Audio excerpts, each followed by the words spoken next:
We are an unknown part of the city.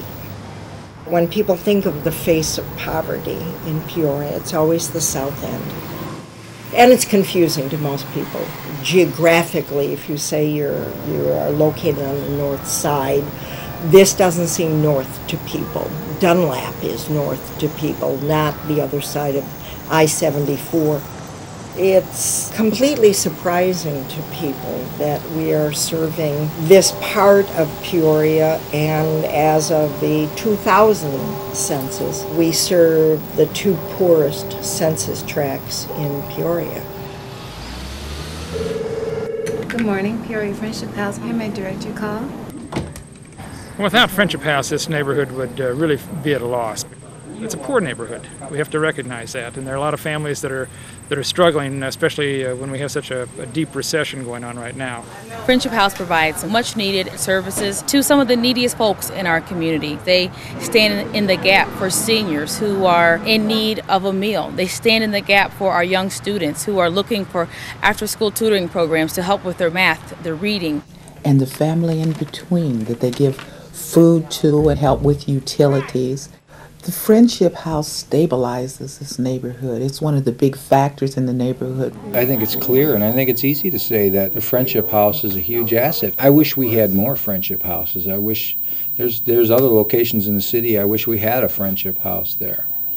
We do provide, I always say, down and dirty, in the trenches, boots on the ground social work here. We are very much a neighborhood center. Most of the people we serve have no cars. People come to us either by bus or they walk here. We serve the poor, and the poor have a lot of problems.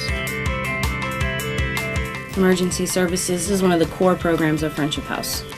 Friendship House started with providing emergency services to neighborhood individuals.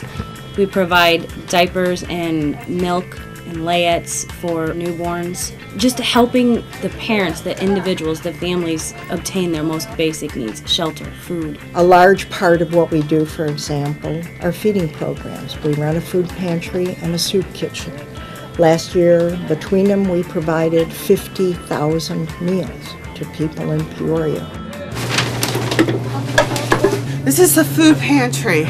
We've been filling bags. We put crackers, rice, beans, tomatoes, vegetables, soup, meat, and then we'll go back out and take them out, and they'll fill them with fresh vegetables and some fruit, as well as some sweets and some dessert items. There has been a very definite change in our clientele. I have literally seen people at our food pantry who 2 years ago were donors to Friendship House. And that is particularly sobering, I think, to all of us. So pass it on. It's love that makes the world go round. So pass it on. We feed the homeless. We feed anybody. Anyone who's come through our doors to eat, we feed them. We wanted to be a part, we wanted to be involved. So I told our congregation that on September the 26th would be our first Don't Go to Church Sunday. And we come here, our whole congregation, we've prepared the food, we're serving the food, we're going to help clean up, and it's been a real blessing for us. It's love that makes the world go round. It's love that makes the world go round. How can children learn if they go to school hungry because their last meal was a school lunch yesterday? How can people stay healthy and not add to our immense medical costs if they're malnourished? It is necessary to us as a community to provide food to those in need. I'm here to get my taxes filled out and filed. It's better than those places that give you like the instant refunds and things like that. This is a wonderful program dedicated to helping the poor get their earned income tax credit. Preparation is free of charge. 670 people who were helped, and collectively they were entitled to $1.2 million in federal income tax credit. Poor people who get money are forced to spend it. So the economic boon that this program represents is hard to equal. We also administer a number of federal, state, and city grants to aid in what would be utility assistance and energy assistance and rental assistance. If somebody's being evicted or down on their luck, if miss some payments in between, we can help them out. Friendship House has no shelter, but we do our best to prevent people from going homeless. Our feeding programs are a major part of that, and most people don't understand the relationship or never think about it. But if we can give a family $20 worth of food, that is $20 more that they can use to pay their rent. I promise to do my best, to do my duty. The after-school program is what I call the heart of Friendship House. The children are the best part of the day when they come in the door.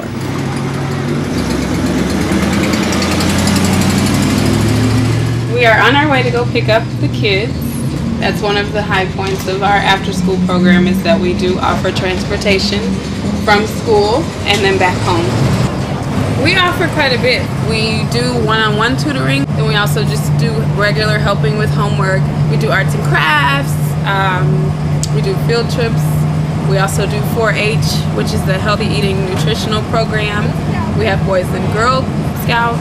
I'm thinking of starting a choir. First priority in the after-school program is tutoring. We partner with District 150, so we know exactly the weakness and strength of the child, what they need work on. We track grades, and we want to see that child succeed and move on to the next grade. They want to come in and show you their good grades. They want to come in and talk to you when they had a bad day. Something as simple as sitting with them and helping them do their math really does make a difference to them. And it is great when they come in and say, I got an A today. We start talking about college mighty early. I don't care how old one of our kids is. What do you want to be when you grow up? No, it's not on welfare. So I want to hear you being a doctor. I want to hear you being a policeman. I want to hear you being a teacher. Children need to hear those messages, and they need to see a bigger world than the one they live in to understand how important those messages are.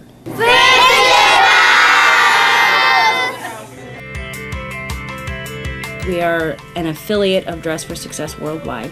We are one of over 100 affiliates throughout the world. We give a woman a suit, and we outfit her. I mean, literally head to toe. Hair products, makeup, nail polish, brand new underwear, pantyhose, shoes, bags, besides the suit and blouses and scarves and jewelry. A lot of the women that we suit have never worn an actual suit, and for them to put that on and see what that does, the empowerment that that gives them, is really a great thing to watch and see the change happen. It helps me a great deal. I mean, that's a big part of getting a job, is being able to dress properly for the interview, so I'm very grateful. We give a woman encouragement, we prep a woman for an interview, and then we send her to that interview, and hopefully she's going to land that job. She's going to come back to us, and we're going to help her again with clothes. We're going to give her a week's worth of clothing. So if she's working in a factory, our job is to get her what she needs. If she needs steel-toe boots, we're going to try and get her those. The whole goal of that is not charity. The goal of that is that first paycheck, she can fix up the car so she doesn't have to take the bus. To take away the reasons that sometimes the women are unable to keep their jobs.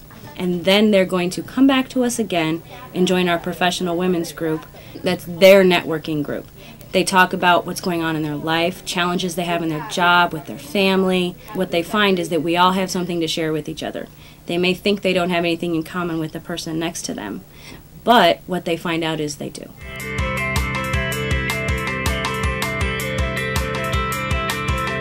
The house next to us houses the RSVP program. That stands for Retired Senior Volunteer Program, which is a program that provides volunteer opportunities for people that are 55 years of age and older. We have about 1,100 volunteers that work in Peoria and Tazewell counties, and they work at, I believe it's 130 different not-for-profit agencies throughout the area. They're everywhere: schools, hospitals, libraries, museums, you name it. And we've got RSVP volunteers there. And last year they contributed to the Peoria community about 140,000 hours of volunteer work, which is astonishing. I am Clara Eddy, and I am 105 years old, and I've been coming to the Friendship House for 34 years. She recruits volunteers for us, and as anyone can imagine, it's hard to say no to a 105-year-old who's still volunteering. N41.